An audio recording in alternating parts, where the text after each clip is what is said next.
भगवान श्री परम योगी कबीर के इस पद का अभिप्राय समझाने की अनुकंपा करें। मूल बांधि सर गगन समाना, सुखमन यों तन लागी, काम क्रोध दो भया पलीता, तहां जोगणी जागी। मूल बांधि सर गगन समाना, सुखमन यों तन लागी। ये जो महासुख की घटना घटती है, योगी कैसे उसे घटाता है, वो अपने भीतर क्या करता है, वो किस भांति अपने को आकाश में डुबा देता है। मूल बांधि सर गगन समाना, ये उसकी प्रक्रिया है। जीवन ऊर्जा है, शक्ति है, लेकिन साधारणतः तुम्हारी जीवन ऊर्जा नीचे की तरफ प्रवाहित हो रही है। इसलिए तुम्हारी सब जीवन ऊर्जा अंततः काम वासना बन जाती। काम वासना तुम्हारा निम्नतम चक्र है। तुम्हारी ऊर्जा नीचे गिर रही है और सारी ऊर्जा धीरे धीरे काम केंद्र पर इकट्ठी हो जाती। इसलिए तुम्हारी सारी शक्ति काम वासना बन जाती। जितने तुम शक्तिशाली होगे उतनी प्रगाढ़ काम वासना तुम में पैदा होगी। इसलिए तो साधु डर जाते हैं, तो भोजन कम करते हैं, क्योंकि न भोजन लेंगे न शक्ति पैदा होगी, न शक्ति पैदा होगी न काम वासना उठेगी। साधु अपने को सुखाने में लग जाते हैं। साधु धीरे धीरे ऐसी कोशिश करते हैं कि इतना ही भोजन लें जितने से रोज दैनिक शरीर का काम चल जाए, ऊर्जा बचे ना। मगर ये कोई साधुता हुई? ये तो नपुंसकता हुई। ये कोई साधना हुई? शक्ति न बचे तो तुम्हारे ब्रह्मचर्य का क्या अर्थ, क्या मूल है? कोई सार्थकता नहीं। निर्बल के ब्रह्मचर्य का क्या अर्थ है? लाखों लोग निर्बलता को ब्रह्मचर्य समझ लेते, रुग्णता को स्वास्थ्य समझ लेते, शरीर को गला लेते हैं, ऊर्जा पैदा नहीं होती, इसलिए काम केंद्र सूख जाता है। तो वो सोचते हैं कि हम सिद्धावस्था को उपलब्ध हो गए।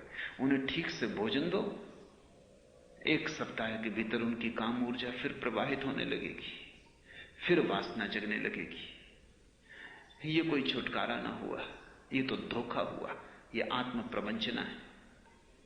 कबीर जैसे ज्ञानी ऐसी साधुता को दो कौड़ी का भी नहीं मानते। साधुता का अर्थ ऊर्जा को समाप्त करना नहीं है, ऊर्जा को रूपांतरित करना है। ऊर्जा को नष्ट करना, सुखाना नहीं है, ऊर्जा की दिशा बदलनी। वो जो नीचे की तरफ बहती है वो ऊपर की तरफ बहने लगे। अधोगामी शक्ति ऊर्ध्व गमन की तरफ निकल जाए। जो अभी जमीन की तरफ बहती है वो आकाश की तरफ उठने लगे। जो अभी पानी की तरह है वो अग्नि की तरह हो जाए। पानी नीचे की तरफ बहता है, अग्नि सदा ऊपर की तरफ जाती। जिस दिन तुम्हारी ऊर्जा आग्नेय हो जाएगी, उसी दिन एक अनूठे ब्रह्मचर्य का जन्म होगा, जो निर्बलता से नहीं परम वीरी से पैदा होती। मूल बांधी, वो जो मूलाधार चक्र है, जहां से ऊर्जा काम ऊर्जा बनती है, उसे बांध लेना है, उसे सिकोड़ लेना है। इसलिए योग ने, पतंजल ने, हठ योग ने बहुत सी प्रक्रियाएं खोजी हैं मूल को बांधने की। मूल जब बंध जाए तो ऊर्जा अपने आप ऊपर उठने लगती है, क्योंकि नीचे का द्वार बंद हो जाता, द्वार अवरुद्ध हो जाता। एक छोटा सा प्रयोग, जब भी तुम्हारे मन में काम वासना उठे तो करो, तो धीरे धीरे तुम्हें राह साफ हो जाएगी। जब भी तुम्हें लगे कि काम वासना मन को पकड़ रही है, तब डरो मत, शांत होकर बैठ जाओ, जोर से श्वास को बाहर फेंको, उच्छ्वास, भीतर मत लो श्वास को, क्योंकि जैसा ही तुम भीतर गहरी श्वास को लोगे, भीतर जाती श्वास काम ऊर्जा को नीचे की तरफ धकाती है। जब तुम्हें काम वासना पकड़े तब एक्सहेल करो, बाहर फेंको श्वास को, नाभि को भीतर खींचो, पेट को भीतर लो और श्वास को बाहर फेंको, जितनी फेंक सको।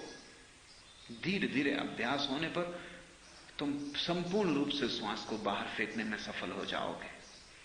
जब सारी श्वास बाहर फेंक जाती है तो तुम्हारा पेट और नाभि वैक्यूम हो जाते हैं, शून्य हो जाते हैं। और जहां कहीं शून्य हो जाता है वहीं आसपास की ऊर्जा शून्य की तरफ प्रवाहित होने लगती है। शून्य खींचता है, क्योंकि प्रकृति शून्य को बर्दाश्त नहीं करती, शून्य को भरती है। तुम नदी में पानी भर लेते हो घड़े में, तुमने घड़ा भर के उठाया नहीं कि गड्ढा हो जाता है पानी में। घड़े से तुमने पानी भर लिया, उतना गड्ढा हो गया, चारों तरफ से पानी दौड़ के उस गड्ढे को भर देता है। तुम्हारी नाभि के पास शून्य हो जाए तो मूलाधार से ऊर्जा तत्क्षण नाभि की तरफ उठ जाती और तुम्हें बड़ा रस मिलेगा। जब तुम पहली दफा अनुभव करोगे कि एक गहन ऊर्जा बाण की तरह आके नाभि में उठ गई, तुम पाओगे सारा तन मन एक गहन स्वास्थ्य से भर गया, एक ताजगी। ये ताजगी वैसी ही होगी, ठीक वैसा ही अनुभव तुम्हें होगा ताजगी का जैसा संभोग के बाद उदासी का होता, जिससे ऊर्जा के स्खलन के बाद एक शिथिलता पकड़ लेती है, एक रुग्ण दशा, एक विषाद, एक हारापन, एक थकान। तुम सो जाना चाहते हो। बहुत से लोग संभोग का उपयोग केवल नींद के लिए ही करते, क्योंकि थक जाते। पश्चिम में डॉक्टर तो लोगों को सलाह देते हैं जिनको नींद नहीं आती कि संभोग उनके लिए उचित है। संभोग कर लोगे, थक जाओगे, टूट जाओगे, नींद अपने आप आ जाएगी। लेकिन वो नींद कोई स्वस्थ नींद नहीं, वो थकान की नींद है, वो विश्राम नहीं है, थकान है। थकान और विश्राम में बड़ा फर्क है। विश्राम में ऊर्जा पूरी आराम करती, थकान में ऊर्जा नहीं होती, हारे थके टूटे हुए तुम पड़ जाते हो। संभोग के बाद जैसे विषाद का अनुभव होगा, वैसे ही अगर ऊर्जा नाभि की तरफ उठ जाए तो तुम्हें हर्ष का अनुभव होगा, एक प्रफुल्लता घेर लेगी। ऊर्जा का रूपांतरण शुरू हुआ। तुम ज्यादा शक्तिशाली, ज्यादा सौमनस्यपूर्ण, ज्यादा उत्फुल्ल, सक्रिय, अनथके, विश्रामपूर्ण मालूम पड़ोगे, जैसे गहरी नींद के बाद उठे हो, ताजगी आ गई है। इसलिए जो लोग भी मूल आधार से शक्ति को सक्रिय कर लेते हैं, उनकी नींद कम हो जाती, जरूरत नहीं रह जाती। वे थोड़े घंटे सो के भी उतने ही ताजे हो जाते, फिर तो 2 घंटे भी सो के उतने ही ताजे हो जाते, जितने ताजे तुम 8 घंटे सो के नहीं हो पाते।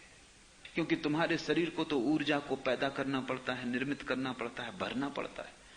और बड़ा पागलपन है, रोज शरीर भरता है, रोज तुम उसे उलीचते हो। यूं ही उम्र तमाम होती है। रोज भोजन लो, शरीर को ऊर्जा से भरो, फिर उसे उलीचो और फेंक दो। ऊर्जा का ऊर्ध्वगमन बड़ा अनूठा अनुभव है। और पहला अनुभव होता है मूलाधार से नाभि की तरफ जब संक्रमण होता है। यह मूल बंध की सहजतम प्रक्रिया है कि तुम श्वास को बाहर फेंक दो, नाभि शून्य हो जाएगी, ऊर्जा उठेगी नाभि की तरफ, मूल बंध का द्वार अपने आप बंद हो जाएगा। वो द्वार खुलता है ऊर्जा के धक्के से। जब ऊर्जा मूलाधार में नहीं रह जाती, धक्का नहीं पड़ता, द्वार बंद हो जाता। मूल बांधी सर गगन समाना। बस तुमने अगर एक बात सीख ली कि ऊर्जा कैसे नाभि तक आ जाए, शेष तुम्हें चिंता नहीं करनी। तुम ऊर्जा को जब भी काम वासना उठे नाभि में इकट्ठा करते जाओ। जैसे जैसे ऊर्जा बढ़ेगी नाभि में, अपने आप ऊपर की तरफ उठने लगेगी। जैसे बर्तन में पानी बढ़ता जाए तो पानी की सतह ऊपर उठती जाए। असली बात मूलाधार का बंद हो जाना है। घड़े की नीचे का छेद बंद हो गया, अब ऊर्जा इकट्ठी होती जाएगी, घड़ा अपने आप भरता जाएगा। एक दिन तुम अचानक पाओगे कि धीरे धीरे नाभि के ऊपर ऊर्जा आ रही। तुम्हारा हृदय एक नई संवेदना से आप्लावित हुआ जा रहा है। तुम कहते हो कि तुम प्रेम करते हो, लेकिन तुम कर नहीं सकते क्योंकि तुम्हारे हृदय में ऊर्जा नहीं है। तुम लाख कहो कि तुम प्रेम करते हो, तुम प्रेम कर नहीं सकते क्योंकि प्रेम तभी घटता है जब हृदय चक्र में ऊर्जा आती, उसके पहले घटता नहीं। तो तुम समझाते रहो अपने को कि तुम प्रेम करते हो, लेकिन तुमने किसी को प्रेम नहीं किया, ना अपनी पत्नी को, ना अपने बेटे को। ज्यादा से ज्यादा तुम अपने को प्रेम करते हो, बाकी तुम किसी को प्रेम नहीं करते, और वो भी बहुत कमजोर है, वो भी कोई बड़ा गहरा नहीं है। जिस दिन हृदय चक्र पर आएगी तुम्हारी ऊर्जा, तुम पाओगे भर गए तुम प्रेम से। तुम जहां भी उठोगे बैठोगे, तुम्हारे चारों तरफ एक हवा बहने लगेगी प्रेम की। दूसरे लोग भी अनुभव करेंगे कि तुम में कुछ बदल गया, तुम अब वही नहीं हो, तुम कोई और ही तरंग लेके आते हो, तुम्हारे साथ कुछ और ही लहर आती कि उदास प्रसन्न हो जाता है, कि दुखी थोड़ी देर को दुख को भूल जाता है, कि अशांत शांत हो जाता है, कि तुम जहां छू देते हो, जिसे छू देते हो, उस पर ही एक छोटी सी वर्षा प्रेम की हो जाती। लेकिन हृदय में ऊर्जा आएगी तभी यह होगा। ऊर्जा जब बढ़ेगी, हृदय से कंठ में आएगी, तब तुम्हारी वाणी में एक माधुर्य आ जाएगा। जब तुम्हारी वाणी में एक संगीत, एक सौंदर्य आ जाएगा, तुम साधारण से शब्द बोलोगे और उन शब्दों में काव्य होगा। तुम दो शब्द किसी से कह दोगे और तुम उसे तृप्त कर दोगे। तुम चुप भी रहोगे तो तुम्हारे मौन में भी संदेश छिप जाएंगे। तुम ना भी बोलोगे तो भी तुम्हारा अस्तित्व बोलेगा। ऊर्जा कंठ पर आ गई। उपनिषद के गीत तभी तो फूटे होंगे जब ऊर्जा कंठ पर आ गई होगी। बुद्ध के वचन तभी तो निसृत हुए होंगे जब ऊर्जा कंठ पर आ गई होगी। कुरान के वचन साधारण वचन है, लेकिन जब मोहम्मद ने उन्हें कहा था तब उन वचनों में कुछ बात ही और थी। तब वे किसी और ही लोक से आते थे। तुम भी उनको दोहरा सकते हो, लेकिन तुम्हारी ऊर्जा जहां होगी उन शब्दों में वही गुणधर्म प्रविष्ट हो जाएगा। अगर काम वासना से भरा हुआ आदमी कुरान को कितने ही तरन्नुम से गाए तो भी वो कव्वाली ही होगी। वो कुरान हो नहीं सकता, क्योंकि कुरान का संबंध शब्दों से थोड़ी है, तुम्हारी जीवन ऊर्जा से है। और अगर मोहम्मद कव्वाली भी गाएं तो वो कुरान हो जाएगा। उन शब्दों में भी नए भाव आविर्भूत हो जाएंगे, नई कौपलें लग जाएंगी, नए फूल लग जाएंगे। कृष्ण ने गीता कही, वो कंठ से आई ऊर्जा की अभिव्यक्ति है, अभिव्यंजना है। कितने लोग गीता को कंठस्थ किए और कितने लोग रोज उसका पाठ करते रहते, कितने हजारों पाठ कर चुके। लेकिन अगर काम ऊर्जा मूलाधार से गिर रही है तो गीता तुम गाते रहो, वो गीता तुम्हारी ही होगी, भगवत गीता नहीं हो सकती। भगवत गीता होने के लिए तो चेतना का भागवत हो जाना जरूरी है। ऊर्जा ऊपर उठती जाती, एक घड़ी आती कि तुम्हारे तीसरे नेत्र पर ऊर्जा का आविर्भाव होता है। तब तुम्हें पहली दफा दिखाई पड़ना शुरू होता है। तुम अंधे नहीं होते, उसके पहले तुम अंधे हो, क्योंकि उसके पहले तुम्हें सिर्फ आकार दिखाई पड़ते हैं, निराकार नहीं दिखाई पड़ता, और वही असली में है। सब आकारों में छिपा है निराकार। आकार तो मूलाधार में बंधी हुई ऊर्जा के कारण दिखाई पड़ते, अन्यथा कोई आकार नहीं। तुम कहां समाप्त होते हो, कहां तुम्हारी सीमा है, कहां तुम शुरू होते हो? न कोई कहीं शुरू होता है, न कोई कहीं समाप्त होता है। सारा जगत संयुक्त है। तुम झाड़ों से जुड़े हो, पहाड़ों से जुड़े हो, चांद तारों से जुड़े हो। छोटा सा मकड़ी का जाला हिलाओ और अनंत आकाश के तारे भी कप जाते हैं, क्योंकि सारा अस्तित्व एक है।